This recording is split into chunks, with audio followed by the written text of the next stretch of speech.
Sitting down at the start of the day, I can easily get a few jazz thoughts onto my pages, and just look and peer into the starting thoughts of the essay that will arise. Starting into some thinking, I would say, how easy it is to rush to judgment and criticize another. That is a sickness throughout our culture.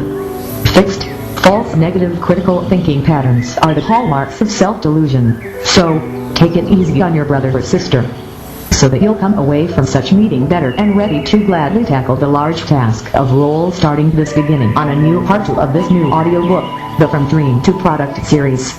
When we approach any new word with the purpose and dedication to solve any structural or content issues right from the start, we can easily turn ordinary frustrations or resentments into some of the best writing we might ever come by. This is part of the hidden wisdoms of collectivist living. We each have unique abilities and talents which can be used and applied creatively to salvage a difficult or problematic time in general. We'll get a chance to shine tomorrow, if not today. Having something to show for the time spent will fairly easily bring a strong wind from out of a broken or disappointed time, creating value and meaning from practically nothing. After all, many of us rely wholly on our management and administrative people to bring any semblance of orderliness or godliness into a time which might seem dark and disagreeable.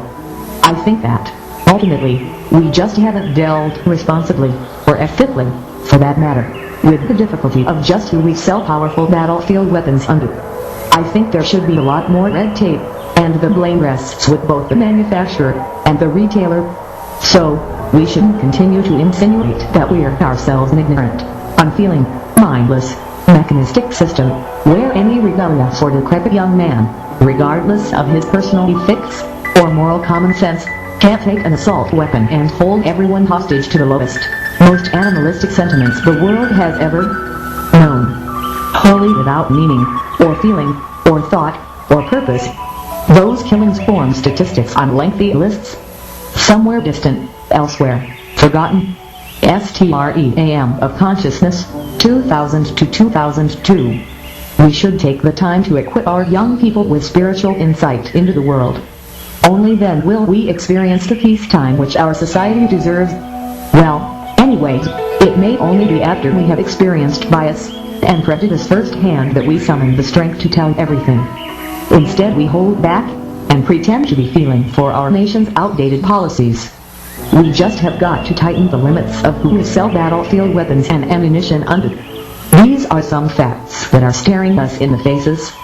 At any rate, today is a pretty good day, otherwise, our skies are sunny, and our temperatures hot, with highs expected to be in the lower 90s through the middle of next week. I've already mentioned of how the likelihood of dying prematurely of anything other than a cardiac event, stroke, cancer, or lower respiratory infection, other than in a car wreck or homicide, which are higher, at around 6 per 100,000 deaths. Actually, if you want the correct figure, are so low that they hardly bear mentioning. Cardiac events are the highest because so many people have bad eating habits, at around 1 in 3 deaths. The facts are that life is good, and most neighborhoods in America are kept safe. At any rate, these are just some writings for those who do live wisely, and who don't use tobacco or drink alcohol. If you're careful about what foods you eat, and try and limit cholesterol and starch, for instance, you can live a long time. Regular exercise helps this a lot. But, if smoking or drinking alcohol are part of your life today, and you don't quit, the statistics look worse. Well, I'm looking forward to, maybe this afternoon, getting some grocery shopping done, and getting to use my new food card to get my foods, such as snacks and coffee and tea. This will give me more spending money for household cleaning supplies and hobby items. This might include blank CDRs and solid-state storage for my data, which is pretty vast. Right now, I'm just looking forward to a bite to eat for lunch in about 30 minutes. It's nice to know when and where to be to get a meal. Well, these are some thoughts this morning. Our lunch was great, and we'll be staying home this afternoon. So it's nice to know that we don't have to worry about going anywhere at all. At any rate, these are some words which are coming onto my blank page this afternoon. I get them down as quickly as they occur to me. I'll then have some record of my inner life, for better or for worse. This was the way we were. It's taken me 5 hours to write this article so far. I'll continue writing until it's in a range of 10 or 12 pages long. If you want to know what children think about, just stop in for an evening at our house. We have some childish ways. But I'm so glad to have this good writing to work on.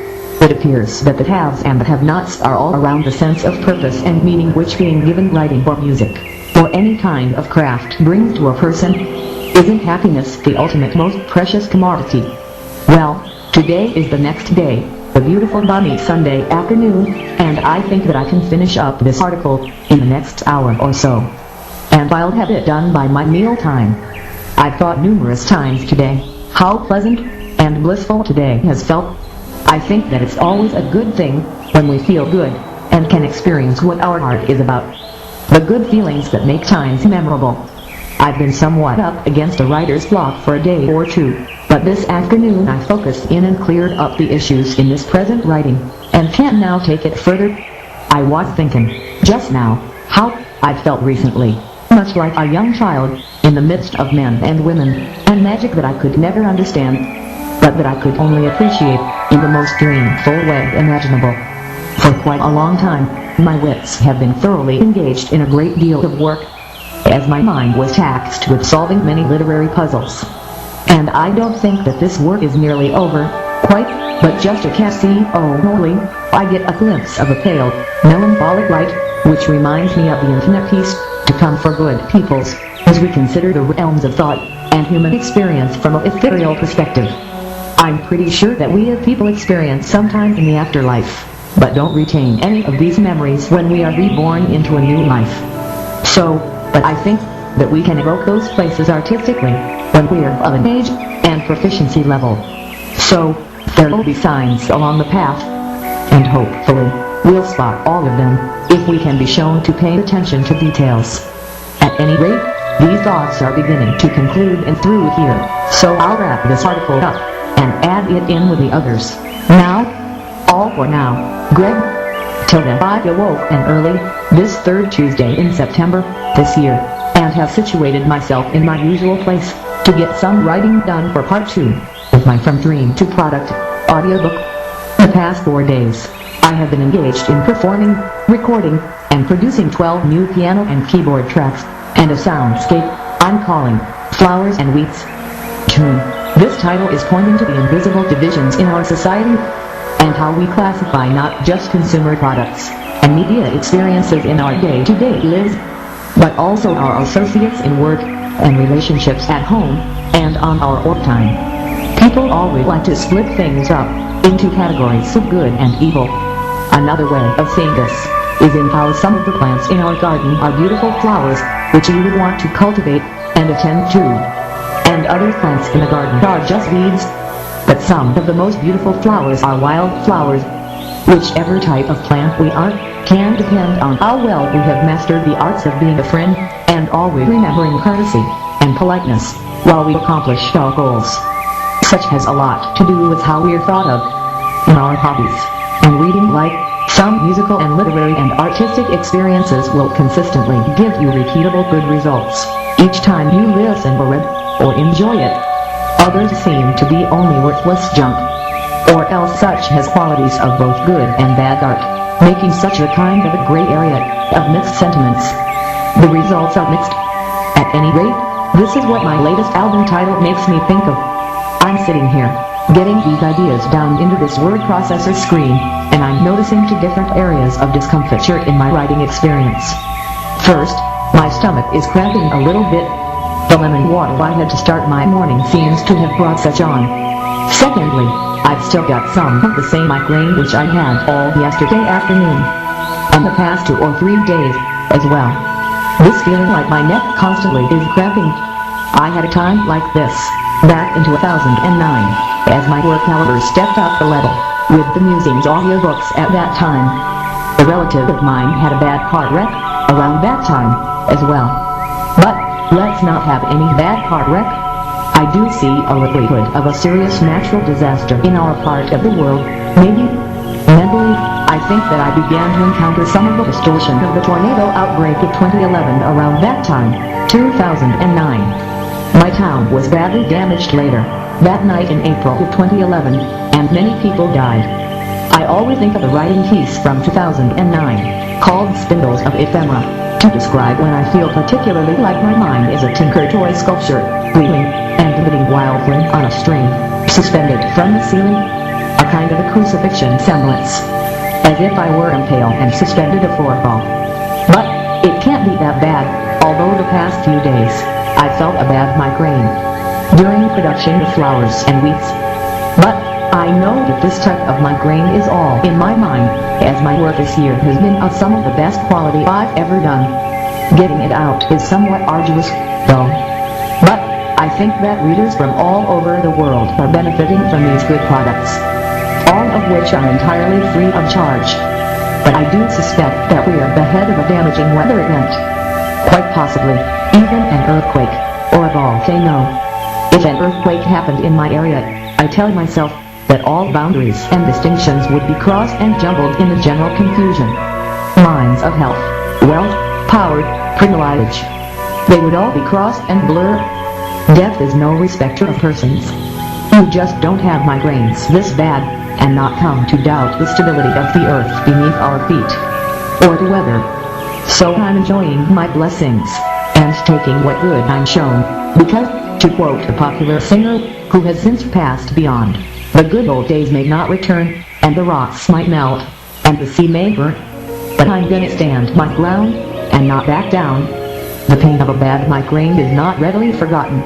But that singer was so good at getting human feelings into music. At any rate, our time here is almost 4 a.m., and I'm glad to have gotten the start on a new article. It helps to articulate what this time feels like to myself. At any rate, I've somewhat found that people with mental illness diagnosis will be in one of 3 main categories. The first is someone having hereditary issues. These may be a sort of write-off, meant to fulfill some need for balance in a family.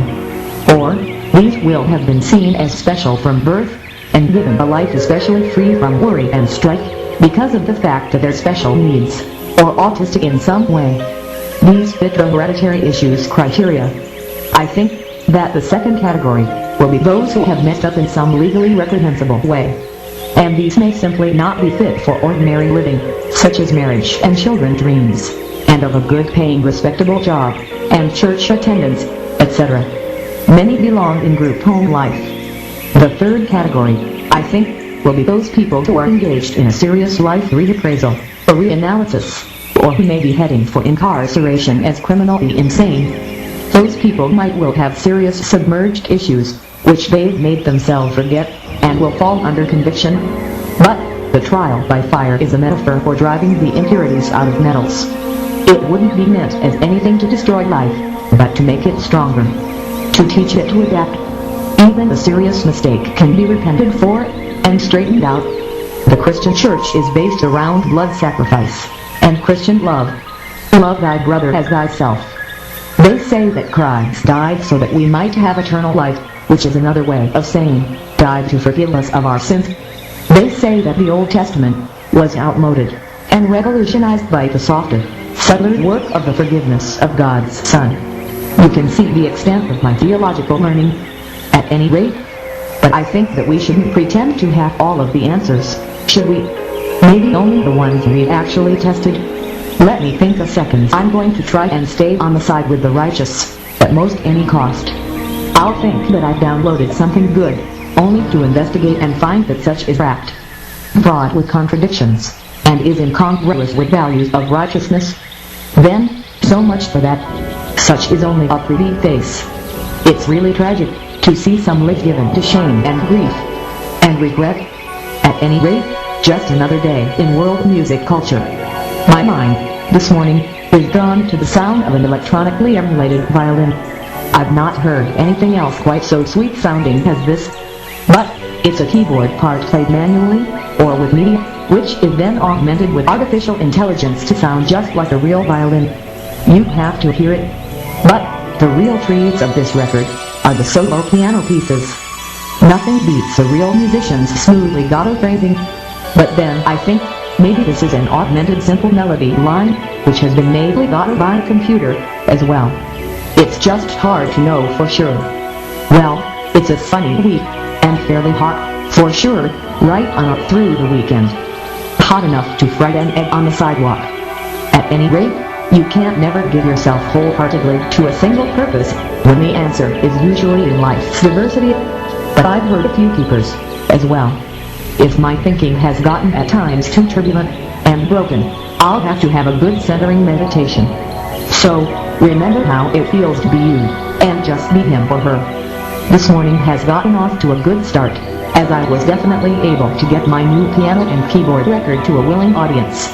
So, I think that it's the thrill of the new for some, but for many, it's just another person's music is never really going to save you. Nothing is going to change me. Change comes from within a person. If we awaken to the subtler perceptions, then this can provide an opening for God's Spirit to enter into our consciousness. However, one can't do it alone. Others will impart some of your own most important answers. The warmth of human companionship is more precious than spun gold, to be truthful. But you'll want solitude. At any rate, these have been some thoughts. I can't see them somewhat coming to a conclusion and through here, so I'll wrap them up and send along your way now. All for now, Greg. Till then I sit to collect a few thoughts this morning.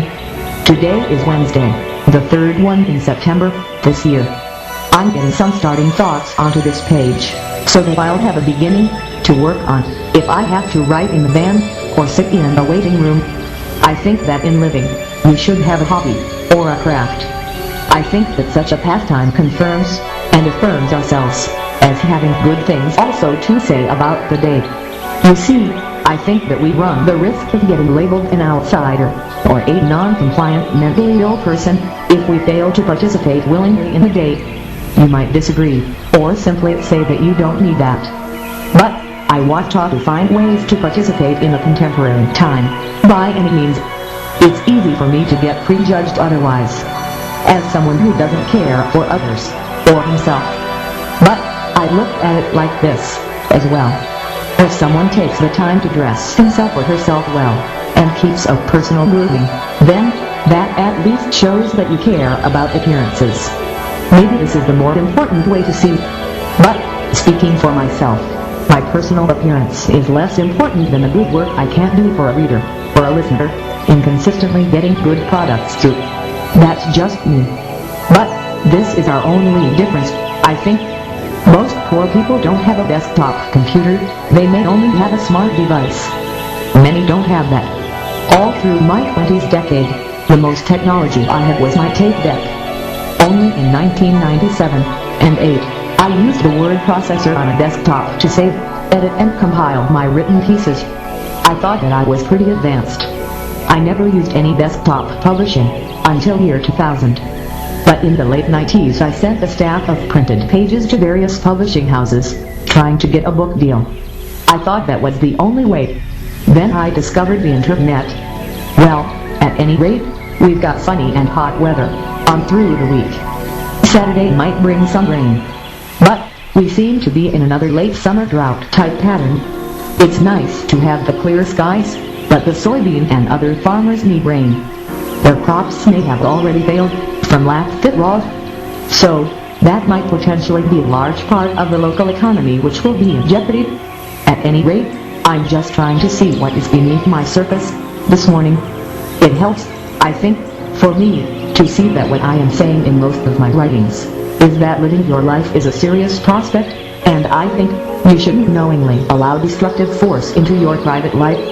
You instead should trust the powers that be, the civil servants in your neighborhood, to keep your street safe. It's one thing to feel insecure, and I think that this is partly the reason some people purchase a gun. But all we can do is tell people the truth. Guns are an intense concentration of deadly force in a small space. No one in their right mind should want this in their life. But there is a personal defense device that uses pepper spray to temporarily disable an aggressor. This should be the clear choice in self-defense. This is what I think about it. Well, we've finished having a light lunch, and I've returned to my apartment, and put leftovers away, and sat down to resume this writing. I made a pot of tea, and am enjoying the pleasant dampening effect on the inner oxidative stress. This in itself is like the ultimate answer to my life's problems, so I can probably stop brainstorming right now. But it's content like this is which I am trying to develop, so I'll try to keep my hands resting on this Bluetooth keyboard to get whatever thoughts might arise. This is something like a work of the day. If we are able to add a few new paragraphs onto our latest essay, then we might can get such completed as well. I was thinking this morning of just what are the best ways to stay out of harm's way in life. Here it is: 1. Mind my own business, and 2. Stay off of other people's flower garden, and 3. Don't step on your dancing partner's slippers. This is a good way of saying it.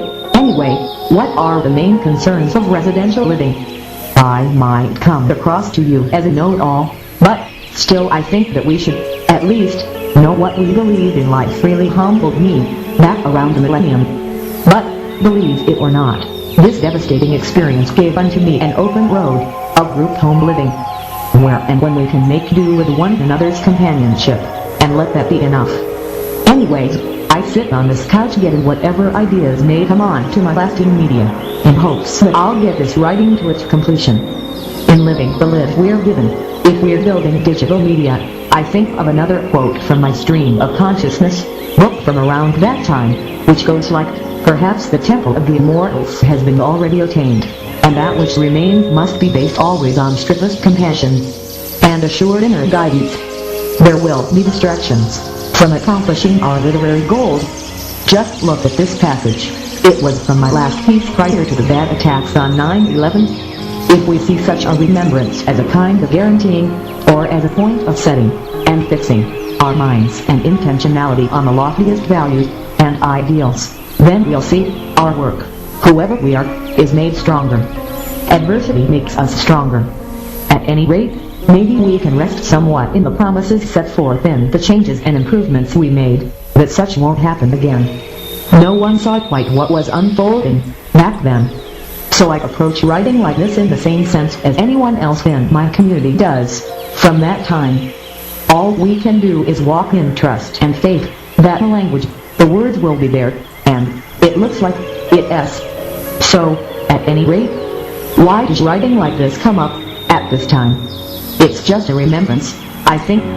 Such also points us ever more surely in the spiritual writers, artists, musicians' path we're definitely upon. I for one can rest in these roles, and this good work. If something good enters my life, it will be somewhat providentially. I'm pretty much set in my ways, I'll always need solitude and time to consolidate these publishing experiences into a literary voice, which can stand for my life and time. So you see, 25 years later, and I'm still consolidating my experiences into a literary voice. Whomever you are, I would say to you that we might never actually meet, but we always live in dreams. Oh, I understand. Now, out of our various relationship continuity, we can make the book into whatever we want it to be. Especially, if we'll, as my friend Art would say, keep it simple. Well, these ideas are coming to their eventual conclusion, in through here. I'll wrap them up and add in with the others. Now, this isn't the end of this chapter, just the end of this essay. I'll be drawn, if the creek doesn't rise, to build the second half of this series, later in this week. All for now, Greg. Till then I sit on my writing couch this fourth Monday in September, this year. This is the autumn equinox. There are 2 or 3 ways of looking at this. One says that the equinox begins autumn, which continues through November. Others say that the equinox is the midpoint of the autumn, and so forth.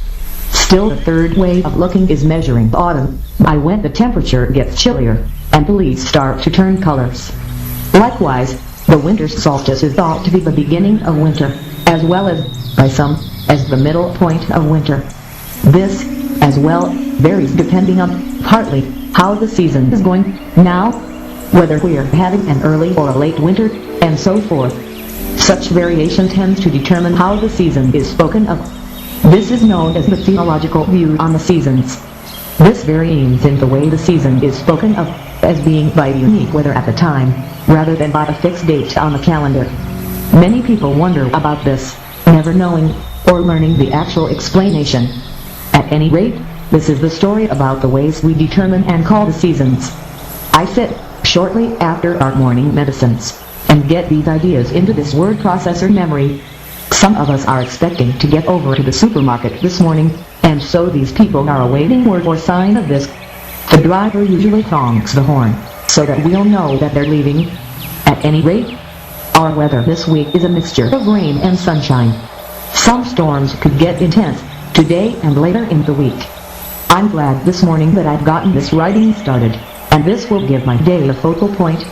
Many people never realize that writing could be their companion and guide. They're held back by their lack of reading or of typing ability. The great talent goes to waste.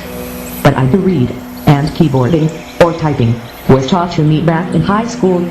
This is one of the 2 or 3 things that I actually can do. Another would be playing the piano by ear. I like to think that I can sketch pretty well, if I have something to look at. I do also have some video and audio production ability, if I can make the software work for me. But, like anything, it takes time to learn how to use software. I'm still learning my own. Well, the time is after 1 p.m. this afternoon. I remember how our weather usually develops in the afternoon. But the sun is shining here now. We got back from our shopping trip, and I'm sitting here inputting whatever thoughts that arise. Small zephyrs are blowing the pine tree boughs around lightly above our apartments, across the driveway. I guess that the weather could rain and get blustery, but it's not right now. Our sun has held out here today. No rain yet, but looking at the radar animation, I saw a loosely organized frontal system moving west to east. Such as this, I think, sometimes gets worse after dark. The clouds start getting ideas in their heads. Look out. At any rate, it's almost dinner time, and I'm about to go to get my meal.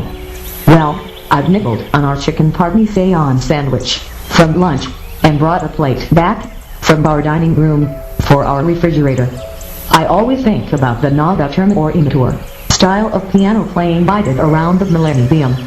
The way I can explain this to people today is thusly. Mental illness has taken numerous guises through my adult life, and that, I'm afraid, was one of them. I myself had a relapse and started back drinking in late 2002, which led me to a serious suicide attempt the next year. So, when this early music was recorded, that was just the best prognosis that my spirit immortal could give me at that time. There was some embedded corruption, and a lot of broken homes at the end of the 1990s. Families that were missing a dad or a mom. And so this is what I meant by this. The substance abuse problem in my country was epidemic. Cocaine, especially, I think was rampant. That was just the way that a lot of people partied in those days. I think that many worldly people, sadly, still associate big profits in show business with cocaine binges. I think that a person would have been better off not having had great monetary success if they only then lost their liberty or life to drugs. I myself was addicted to cocaine for 3 years, and would drop everything if it meant chasing that stuff. I lost everything. My wife's screen television, my piano, my class ring, my car. My dad managed to get my piano out of the pawn shop by paying $40 that the manager had given me for it. Dad found the Toyota car in the police impound lot, and was able to provide proof of ownership, and claimed it. The clutch was stripped out, but the car was otherwise fine. See? So, I had to get clean, and stay clean. But, in 2003, I had a serious suicide attempt. I called the paramedics when I felt myself starting to go into shock. The wall of pain, which part of me knew to run away from. So, when I survived, and found myself in the state hospital, afterward, I set my sights on getting into group home living permanently. So, that's what I did. It just took something that drastic to change my attitude. This afternoon, I listened closely to the 2 audiobook chapters so far in this project, and could only say, whoa, that's some high-intensity writing. I'm just not the only artist, though, that releases high-intensity, free, independent media. There are many others, some younger, some older. The new wave of young musicians and producers have been blowing my mind for a while. I'm experienced. But I'm at a point in writing these pieces when it's just too easy to pick up the smart device and look at social media, such as a similar appeal to some of the biggest photography and essay magazines in the land, from when I was growing up. Only it's built to be you make it. You publish it. The only quality standards are the ones you make for yourself. So, I'm getting back to the boyish thrill of looking through a People magazine, or Time magazine, and just relishing in all of the handsome faces, and information, and writings. This is becoming a distraction from my writing. But, I'll be scrolled out, and my eyes will be broken and malfunctioning. And that's when my writer's voice is running over the sides, onto my word processor page. I can't type nearly as quickly as I can think. So it's good to bring this world perspective onto my current writing. Maybe this is why my latest audiobook is so interesting, because it's highly enlightened and informed by the global perspective. There's nothing else quite like that. At any rate, I'm sitting listening while I write, to a piano CD, and a glance out through the room window shows the very last light of a faint blue orange-pink dusk sunset. It's moments like this that I hope to remember forever. Even though this is a group home, my wisdom perspective just appreciates such simple wonder and beauty. I've been looking at our culture recently, thinking of quite what could have gone wrong in some young man's life, and I've arrived upon the conclusion that our society isn't corrupt or decrepit at all. It has the same attitudes and mores it always has. It's only true that there will always be a few problem cases.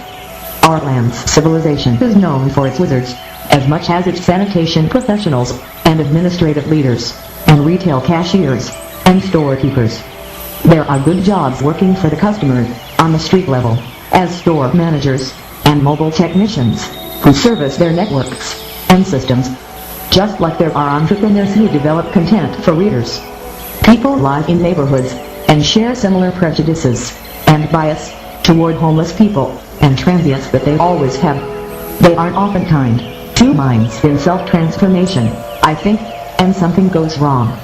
We in the mental health care system know that a person shouldn't have to sleep on the street, or under a building. There are group home beds for those who are willing to go by rules of sobriety, and hygiene, and stay on their medicine. So, these people who pass through sometimes might could be helped, if they would only have the courage to once and for all face sobriety, and resolve never to go back. Well, just some ideas. If hereditary issues have someone you know settling for a bottle instead of human companionship, or a half case of beer instead of a musical instrument, or a sketchbook and pens, I think you should try and be forthright with them, and give them the lowdown. They probably haven't thought about the cirrhosis of the liver, or the lung cancer from smoking. They may be in their middle 20s, and simply be outside of any real spiritual connection, or relationship with their own souls. I think these should be told the truth about addiction, and how that there is a brighter day, the whole higher path, in sobriety, and the truth about the mental health care system, and how it's a safety net. Instead, people are often allowed to give their money, for years, decades, to the liquor industry, and tobacco companies. At least they're spending their money on things they love, or think that they love. And the good people who work in these industries reap the profits. Only that's at the expenses of the livers and lungs of their customers. But never mind, those people wouldn't even consider giving those things up. Their alcohol or tobacco. At any rate, this article started one way, about the seasons, this equinox, and ended another, about substances and addiction.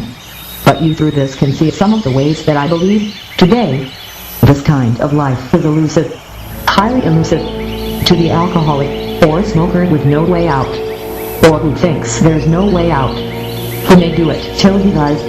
It's enough to make a poignant symphony for. Do you think that that would sell? No, sex is what sells, and the illusions of glamour and celebrity. But I think that what matters the most is how you love the pleasure of your own company at the end of a sober and clean day, with or without caffeine.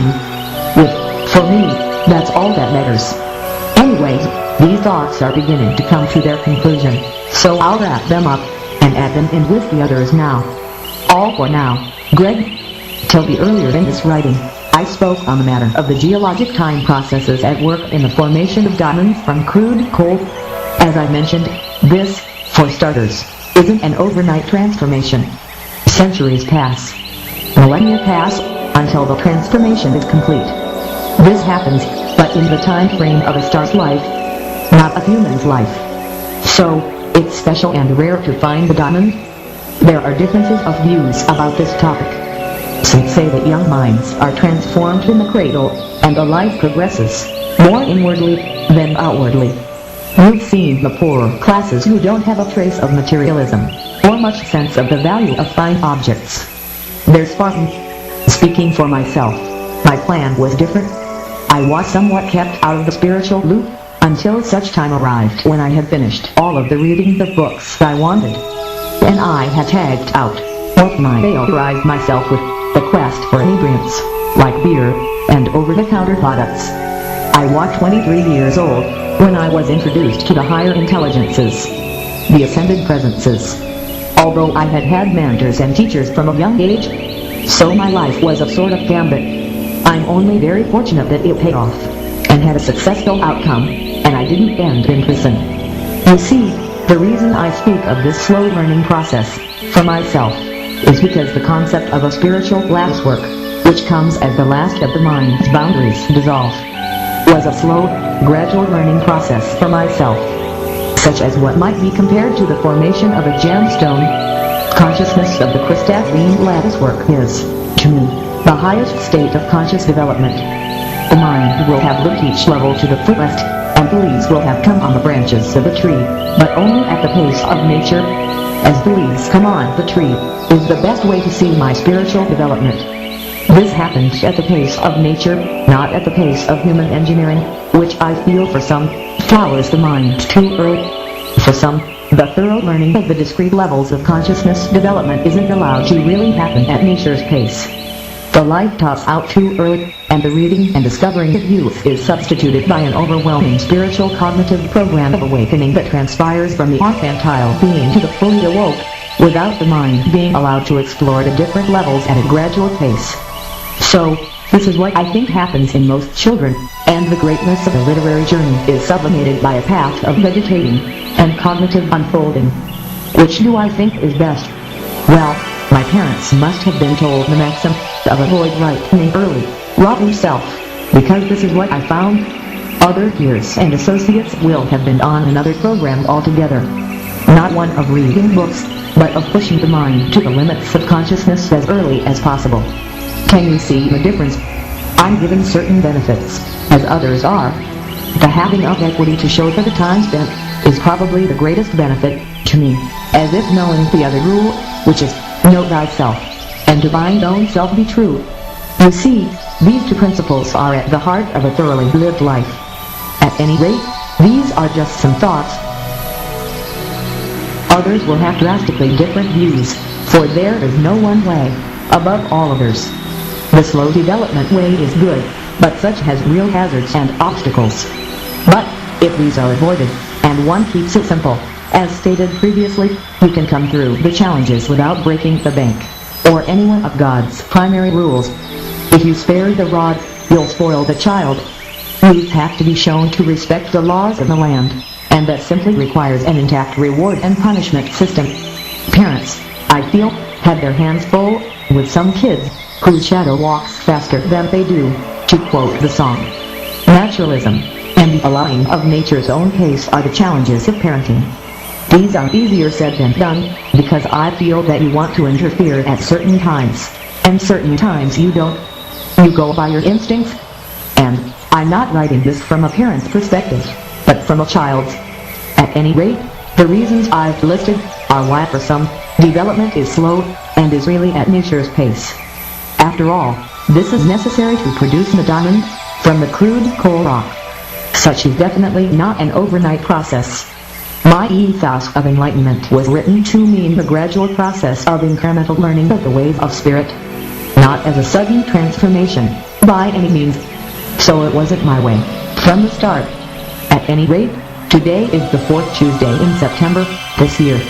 I've situated myself to get these ideas down, because I wanted to look at this coal rock to diamond transformation in more detail, and to explore the time processes involved. This article has been difficult to write, as light had to be shown into both paths, the rapid spiritual development, and the slow, the incremental. This so as to show the differences, and the discrepancies, and the distinctions of both, as I see it. There are two paths you can travel, maybe more, as the song asks, and any thorough explanation, I feel, has to cover them both. There will always be a right, and a left. The coin will have a top face, and a bottom side. They have to be seen as two faces of the same thing, much like hands in prayer. The right has a top, and the left has a top. Oh, I guess you could go on endlessly, over the dichotomies of spiritual awakening. Such is never an easy, or a simple thing. But what of spiritual caring is at the heart of my consciousness, and has been, since I was 23. Others may not develop this relationship in the same way, or at the same rate. At any rate, these are some thoughts. Well, we've got some sun and blue skies to start the day. There's weather moving across to the north up here. Hopefully we won't get much bad weather, but the farmers and growers could use some rain. Anyways, I guess that this article is beginning to come to its conclusion in through here, so I'll think about wrapping these ideas up. An effective flourish at the end of a piece of writing is often what's needed. Like the writer's signature at the end of a letter, the flourish provides a way to encapsulate and finish off the energies contained within such. A sense of closure is wrought by a quick summary. The plan of life is long, and spiritual journeys should be lived to the fullest. Complacency and passivism continues indefinitely in old families, and the young are taught to enjoy living the benefits of youth to a fullness. The young are looked unto for wisdom, just the same as the old are. Families might never suspect that self-transformation is underway, or that addiction and substance abuse are happening. But then, look, and somewhat later, the journey will have been lived to a fullness. This is only my concise view. As an experiencer, such is of God's providence, not a mortal's engineering. Secret societies develop ordinarily, when more enlightened peoples observe the youth involved in self-transformation. Priates and elders, I think, are watchful and patient, looking for life openings into which light can be shown and demonstrated. The crucial ability, for a young voyager, is knowing how to survive the games and perils of life. Such ideas as this can be called forth in conclusion to an essay. This will set the writing, and give it definite form and method. Then you'll have a real thing. This will read more cohesively, and the chapter will be improved. At any rate, I'll bring these ideas to a close. Now, I've enjoyed having this writing to do this morning, and getting such finished before the day begins is special. Well, all for now. I'll send these ideas along your way now. Greg. Tilda sitting down. Was this writing after evening medicines? I'll see if any thoughts are beneath the surface of my mind tonight. I would say that it's good now to read back over the last few articles, and somewhat project my work into an appropriate future. It's easier to envision what would come next, if I'll read the preceding few pieces. And let this be the guide for a new article. It's very easy to take such writing as this for granted, to see right past the union of souls, and forget the communion that was its origin.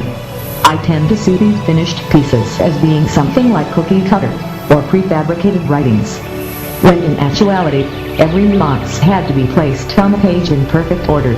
Not a single note, or letter could be out of place. I'm moving along down this page, keeping time with the music which I selected. I think it's great to see myself, and my roles here, as being present and accounted for. I'm right where I'm supposed to be. This greatly simplifies the range of possible outcomes, and makes such writing as this seem to be existent, and present even if it hasn't been written yet. You see, there's such great odds. There's little chance of failure. I think this way, mainly because of the general bliss and good feelings which accompany myself tonight. Such simplifies the possible outcomes, and makes a good finished article the only likely result. At any rate, I've been thinking just lately about being at my carefully appointed heart of hearts, and how this place is a locale where excellence is easily born into the world, if I'll take my time and be thorough. I'm thinking these thoughts while I'm inputting this article and seeing the words come into existence. I can't see them both concurrently, text and thoughts, and can be at a place of thought or of writing either one. This writing session itself is a thing of great style and beauty. Such is life, the coming into existence of new life. There's no way your heart can be shortchanged if you'll see such as a good and gentle place, where comfort is high priority. I think this way because dues paying is sometimes so stringent and difficult, but that is what I think. In the previous writings I spoke of how the crystalline lattice word is something to find and keep, but such is life, the end product of a geological process. Not exactly a state entered into, but a place to arrive upon.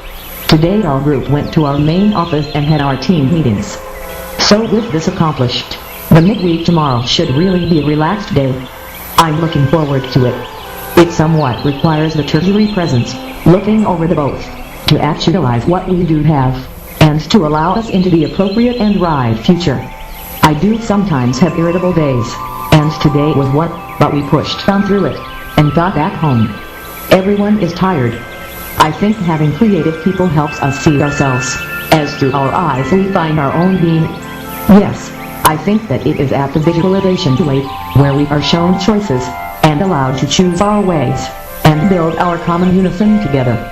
It sure is good to have a writer's voice. Since these inner ongoings would just be a glimmer of thought in a wash of grape, if such weren't written down. Hopefully, more people will learn the value of journaling, and this will be good for everyone.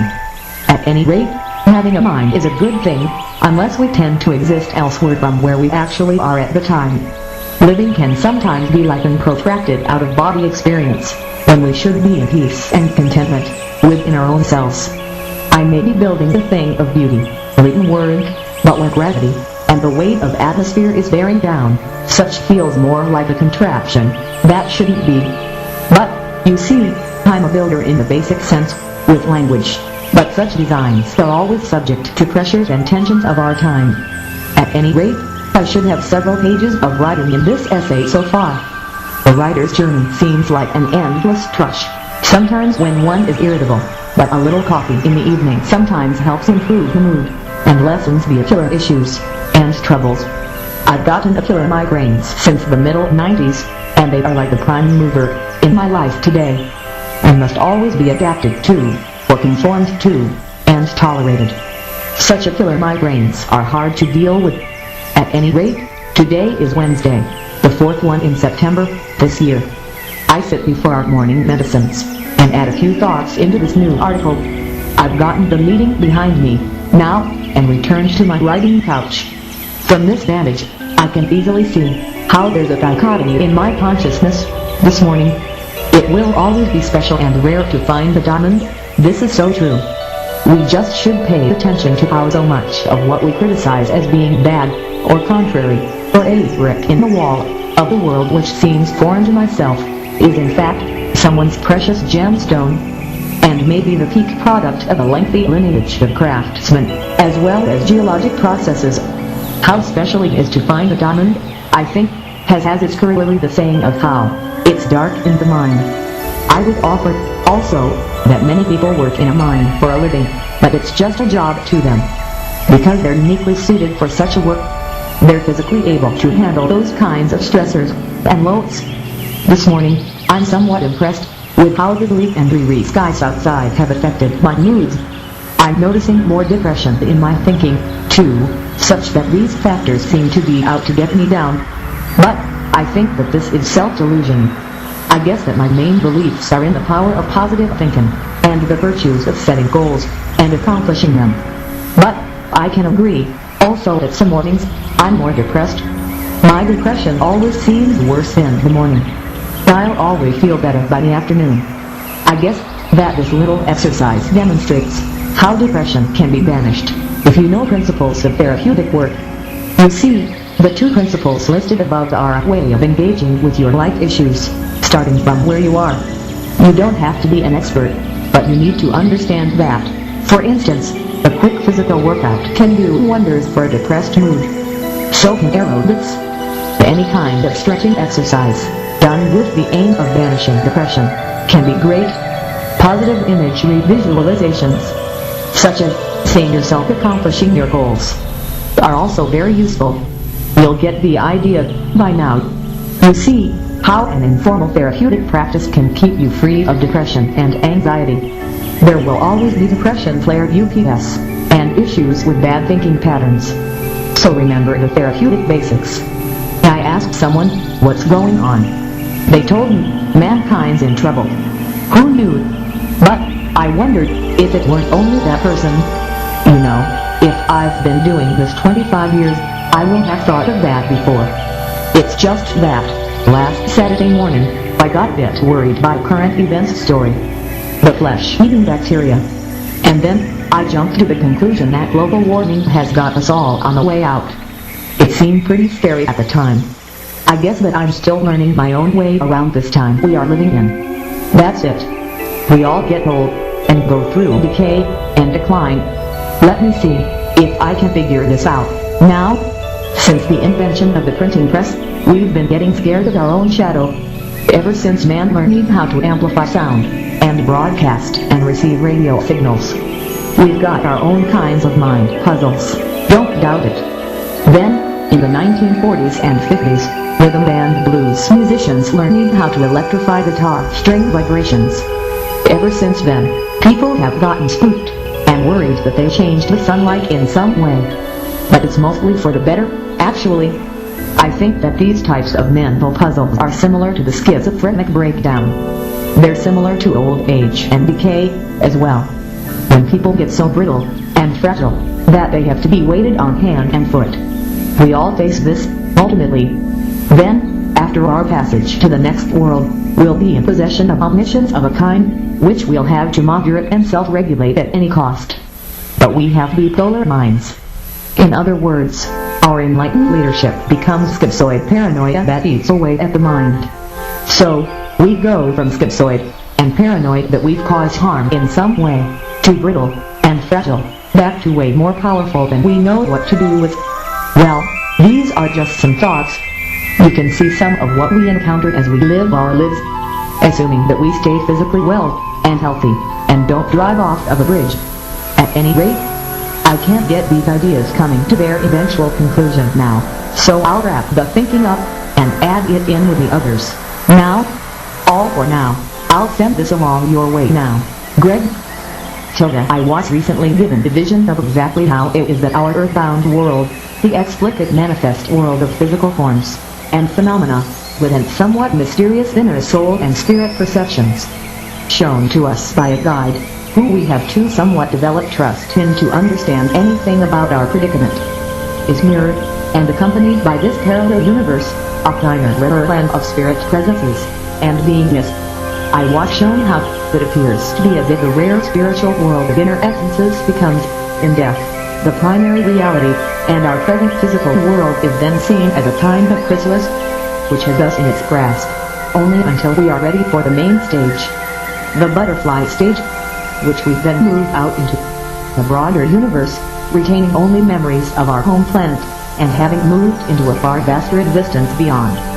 It looks to me as if that world of essences, at that future time, becomes the primary reality, and we become entirely set free from this mortal, fleshly, prison-like reality, into something, a plane, so much more graceful, and free, and beautiful, where we'll roam as the mystic breezes, through realms far beyond mortal imagining. This was a very helpful visualization, because it afforded then peace and supreme hope, that we'll then be rejoined with those who truly care about us. So, you can see what happiness springs forth within, as the heart joins more or less assuredly with our family on high. Such unison and freedom has just been foretold of, although such won't actually come to be until the earthly existence expires, which may not be for a long time yet. But it's the foretaste of the glory of future freedom that we can perceive if we try in the right way. So, this is somewhat of a new hope in the midst of the writing of a book, which is itself a glimpse into the future. The better future. Well, today is the 4th Friday in September this year, and I'm given these thoughts to somewhat shine light into the recesses and cavern of this life, to illumine the hidden, and join my soul in with the dreams to come, at such eventual time that they make. We've got a partly funny morning, with patchy clouds and periods of rain. The thing to understand about the realm of shades, of essences, is that such is, by nature, hidden from our sight, and its truths can only be inferenced, not perceived directly. This is why so few people speak of this, because its basic nature is hidden. So for most people, if you're looking for some plain and simple explanation, that just won't be sufficient to illuminate such complete mystery. At any rate, this writing is done to hopefully bring to a conclusion this second part of the From Dream to Product audiobook. The first part of this article is somewhat finished. This I'm the most hidden the vehicle mysteries, because the portal, I can't tell, and the topic has changed, and moved along, and I'll have to feel my way through the secondary information in order to get it down properly. I'm thinking about the difference it can make, having the right appliance, or tool to do a specific task. Likewise, not having such can hold me back. I was trying to make CDs with my computer, and the process was taking unreasonably long at nearly an hour per disk. So, I connected my external disk burner in through the computer's front USB port, and quickly found that this appliance would do the task in less than 10 minutes per disk. This device is almost 10 years old, and only cost $49. So, you can see what a difference that having the right tool, or appliance can make. Likewise, when we'll take time to think in depth about the things we're averse to, about how and why such artistic compromises happen, and why I feel so deeply about them, I think we'll get better results than if we're knee-jerk averse, and always just avoid some things. It helps to have thought about why we're this way. I'm noticing how, when my work is in a highly developed place, or stage, like it is now, the thoughts and ideas in my mind appear to teeter between good and bad, between light and dark. The presence of the dark, I think, is more noticeable when you've exceeded your expectations. Like a young man who has fully met and exceeded the objectives of childhood and high school, and then was drawn to the dark for no other reason than to familiarize himself, to learn something the hard way. This is when I think one has to be even more on guard than ever before, when one has accomplished certain goals. What was there left to achieve? In my years pursuing the wrong thing, because I thought that I felt bad, and only a certain chemical would improve it. This of course always started as a trick of the mind, somewhat determined by the presence of the inebriant in my neighborhood. If the substance wasn't present at the store, then I wouldn't have gotten sucked into it. This is how some people get drawn into medicating invisible pains. Delusion tells them that they need a certain substance in order to live, to reward themselves for meeting the goals of youth, and to recover childhood feeling. But it's for no other reason than to feed the economy of that substance. For myself, there were over-the-counter substances which helped sway, first over my pocketbook, as I would purchase them, and then, because I had no money, I began to steal them. I went to city jail 3 times for this. The store's theft insurance covered the shoplifting, but I still needed to be shown that crime doesn't pay. So, I went to jail.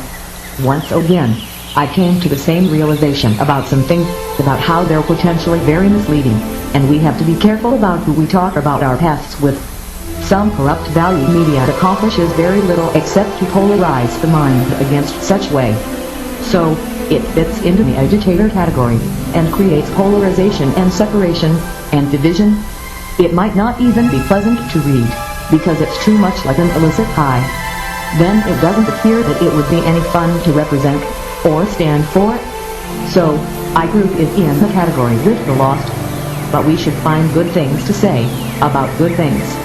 But, I feel that I still sometimes go through journeys with younger artists, and unavoidably my own righteousness suffers, or is compromised.